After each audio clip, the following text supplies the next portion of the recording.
Assalamualaikum warahmatullahi wabarakatuh. Apa kabar kalian hari ini? Semoga selalu sehat dan berada dalam keberkahan Allah Subhanahu wa taala.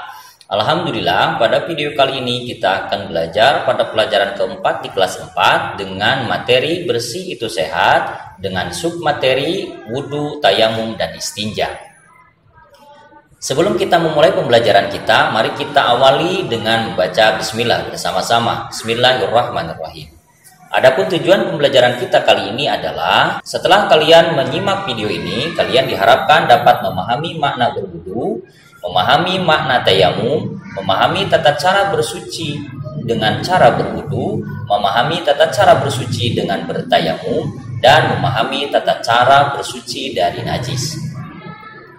Nah, anak-anak sekalian, kalian pasti masih ingat sewaktu duduk di kelas 2 SD 2 tahun yang lalu ada pelajaran tentang melakukan wudhu. Nah, sekarang pelajaran itu kita akan periksa kembali. Sudah benarkah wudhu kita selama ini?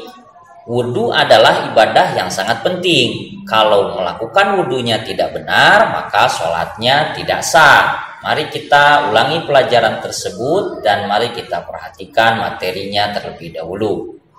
Anak-anak sekalian, dalam fikih madhab Imam Syafi'i ditetapkan ada 6 hal yang menjadi rukun wudhu. Sebagaimana disebutkan Syekh Salim bin Sumair Al-Hadrami dalam kitabnya Safinatun Najah, yaitu niat, membasuh muka, membasuh kedua tangan sampai ke siku, mengusap sebagian kepala, membasuh kedua kaki beserta kedua mata kaki, dan yang terakhir tertib atau berurutan. Bagaimana tata cara berwudunya? Tata cara berwudunya yang pertama, membaca bismillah. Dianjurkan membasuh dua tangan hingga pergelangan tangan. Dianjurkan berkumur-kumur dengan sempurna. Kemudian dilanjutkan dengan membasuh rongga hidung dengan cara menghirup air. Selanjutnya, niat berwudu dilakukan secara berbarengan saat pertama kali membasuh bagian muka, baik yang pertama kali dibasuh itu bagian atas, tengah maupun bawah. Dengan niatnya yaitu nawaitu wudu'a li raf'il hadasil asghari fardhan lillahi ta'ala. Kemudian membasuh muka dengan sempurna.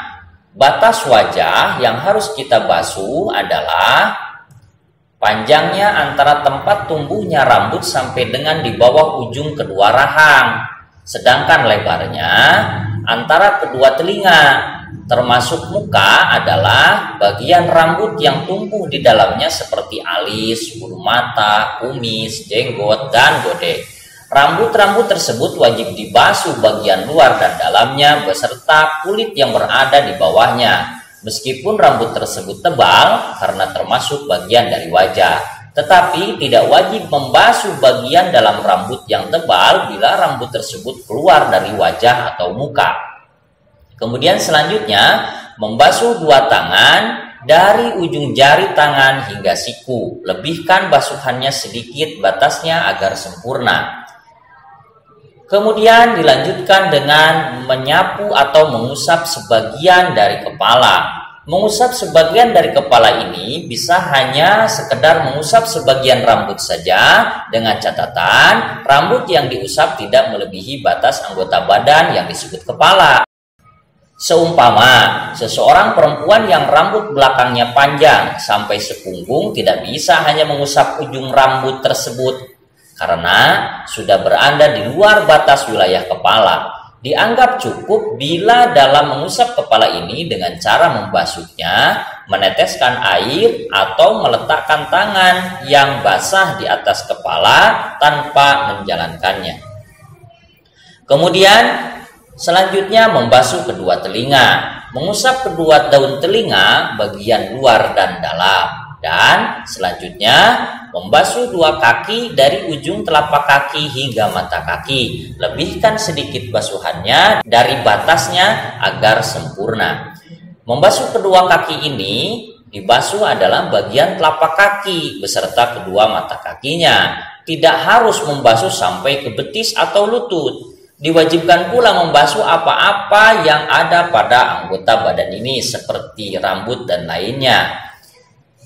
Orang yang dipotong telapak kakinya maka wajib membasuh bagian yang tersisa. Sedangkan bila bagian yang dipotong di atas mata kaki, maka tidak ada kewajiban membasuh bagiannya, namun disunahkan membasuh anggota badan yang tersisa.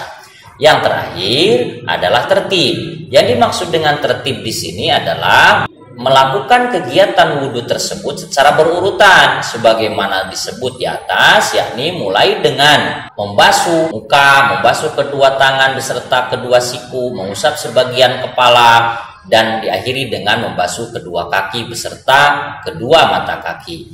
Nah, maksudnya adalah berurutan dalam urutan rukun wudhu.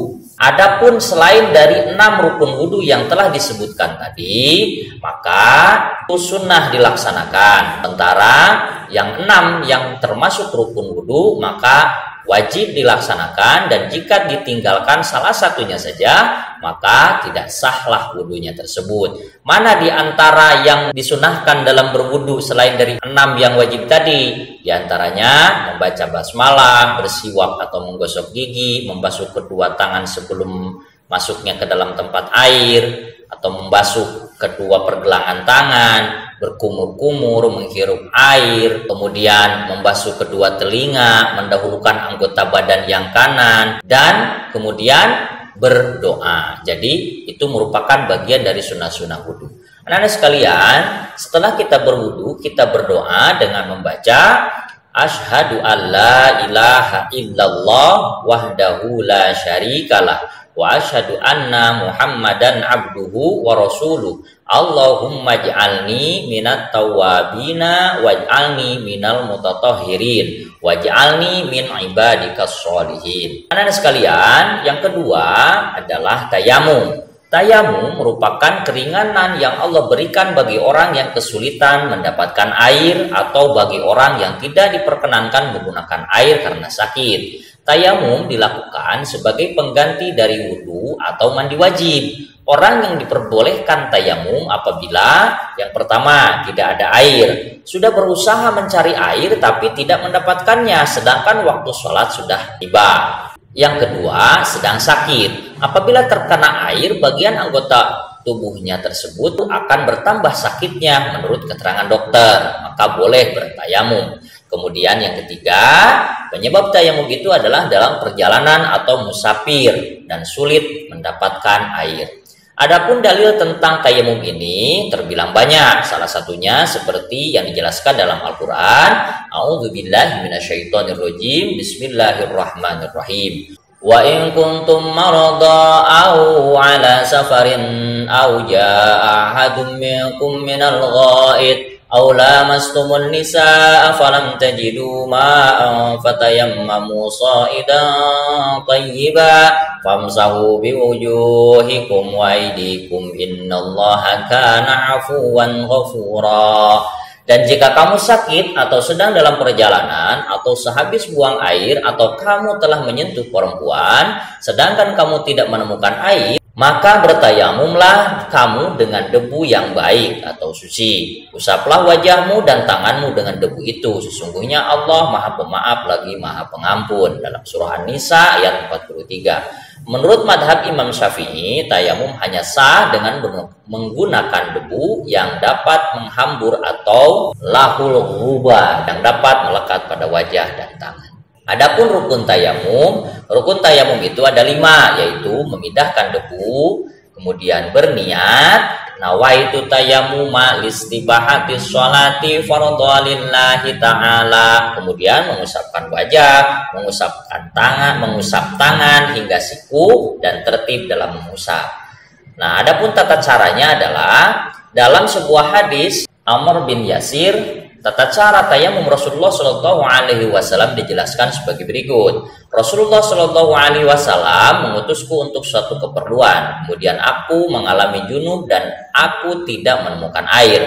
Maka aku berguling-guling di tanah sebagaimana layaknya hewan yang berguling-guling di tanah. Kemudian aku ceritakan hal tersebut kepada Nabi Shallallahu Alaihi Wasallam. Lantas beliau mengatakan, sesungguhnya cukuplah engkau melakukannya seperti ini. Seraya beliau memukulkan telapak tangannya ke permukaan bumi sekali pukulan lalu meniupnya. Kemudian beliau mengusapkan punggung telapak tangan kanannya dan tangan kirinya, dan mengusap punggung telapak tangan kirinya dan tangan kanannya, lalu beliau mengusap wajahnya dengan kedua tangannya. Adapun tata cara mengerjakan tayamumnya berdasarkan tersebut sebagai berikut. Yang pertama, menyiapkan tanah berdebu atau debu yang bersih. Kemudian menumpukan kedua telapak tangan ke permukaan tanah dengan sekali pukulan. Mengusapkan kedua telapak tangan pada seluruh wajah disertai dengan berniat tayamum untuk melakukan sholat fardu. Perhatikan gambar berikut ini. Setelah itu menyapu punggung telapak tangan dengan tangan kiri, dan sebaliknya sapu punggung telapak kiri dengan tangan kanan. Perhatikan gambar berikut ini. Semua usapan baik saat mengusap punggung, telapak tangan, dan wajah dilakukan sekali usapan saja, tidak sama seperti wudhu. Nah, anak-anak sekalian, selanjutnya materi yang terakhir adalah tata cara membersihkan najis. Sebagaimana sudah diuraikan sebelumnya bahwa najis itu terbagi pada 3 macam, yakni najis mukhafafah atau najis ringan, najis mutawasitoh, najis sedang, dan najis mughalladhoh adalah najis berat. Tata cara membersihkan najis tersebut adalah sebagai berikut. Cara membersihkan najis mukhafafah ada 3 macam jika dilihat dari cara membersihkannya. Yang pertama, dengan cara memercikkan air sekali percikan. Syekh As-Sa'di menyatakan air kencing anak laki-laki yang belum memakan makanan karena syahwat untuk makan, maka ini semua cukup dipercikan air sekali saja. Ini merupakan salah satu pendapat dari mazhab Imam Hambali, sebagaimana terdapat dalam hadis sahih. Yang kedua, dengan menyiramnya sekali siram atau secukupnya hingga hilang inti objek najisnya. Ini berlaku pada semua najis yang ada di atas permukaan lantai atau tanah. Syekh As-Sa'di menyatakan najis jika berada di atas permukaan tanah atau lantai maka cukup disiram dengan sekali siraman yang membuat ainun najasah atau inti dari objek najis tersebut hilang, sebagaimana perintah Nabi Shallallahu Alaihi Wasallam untuk menyiramkan air kencing orang Badui dengan seember air. Yang ketiga, dengan menyentuhkan pada debu atau tanah, yaitu najis yang ada pada bagian bawah sepatu dengan alas kaki lainnya, juga pada bawah bagian pakaian wanita yang terkena tanah. Syekh As-Sa'di menjelaskan najis yang ada pada bagian bawah sepatu atau alas kaki lainnya cukup disentuhkan pada permukaan tanah atau pada debu, sebagaimana tersebut dalam hadis sahih, dan ini yang sesuai dengan hikmah syar'iyah. Nah, kemudian anak-anak sekalian, bagaimana cara membersihkan najis mutawasitoh? Nah, najis mutawasitoh yaitu najis yang bukan termasuk najis mukhafafah ataupun najis mughalladhoh. Misalnya air kencing secara umum, kotoran manusia atau feses, bangkai, darah, haid, dan lain-lain. Maka cara membersihkannya bisa dengan berbagai cara yang bisa menghilangkan semua najisnya hingga tidak tersisa warna, bau, dan rasanya. Bisa dengan menyiramnya atau membasuhnya atau mencucinya atau menyikatnya atau menggunakan sabun atau menggunakan alat kebersihan. Syekh As-Sa'di menjelaskan najis mutawasitoh ketika ia bisa hilang dengan cara apapun, dengan alat apapun, maka itu sudah cukup untuk mensucikannya, karena syariat dalam hal ini hanya memerintahkan untuk menghilangkan najis. Dan najis itu terkadang hilang dengan menggunakan air, kadang dengan membasuhnya, kadang dengan menggunakan batu, kayu, atau semisalnya, sampai hilang rasa, bau, warna, dan wujudnya. Nah, yang terakhir, bagaimana cara membersihkan najis mughalladhoh? Najis mughalladhoh ini berasal dari najis anjing dan babi. Maka membersihkannya dengan 7 kali cucian, dan cucian yang pertama atau salah satunya dengan menggunakan tanah atau semacamnya. Sebagaimana sabda Nabi Muhammad SAW, cara mensucikan bejana dari seorang di antara kalian jika dijilat anjing adalah dengan mencucinya 7 kali. Cucian yang pertama menggunakan tanah. Hadis riwayat Bukhari pada nomor 182, sedangkan pada Muslim nomor 279. Nah, anak-anak sekalian, sebelum kita mengakhiri pembelajaran kita, silahkan kalian tuliskan jawaban pertanyaan-pertanyaan berikut ini. Yang pertama, tuliskan urutan tata cara berwudu. Kemudian yang kedua, apa yang dimaksud dengan tayamum? Yang ketiga, tuliskan yang termasuk pada rukun wudu. Kemudian tuliskan tata cara bertayamum, dan yang terakhir, bagaimana cara kalian membersihkan najis mughalladhoh. Nah, anak-anak sekalian, demikianlah pembelajaran kita kali ini. Semoga bermanfaat. Mari kita akhiri pembelajaran kita dengan membaca hamdalah bersama-sama. Alhamdulillahirabbil alamin. Assalamualaikum warahmatullahi wabarakatuh.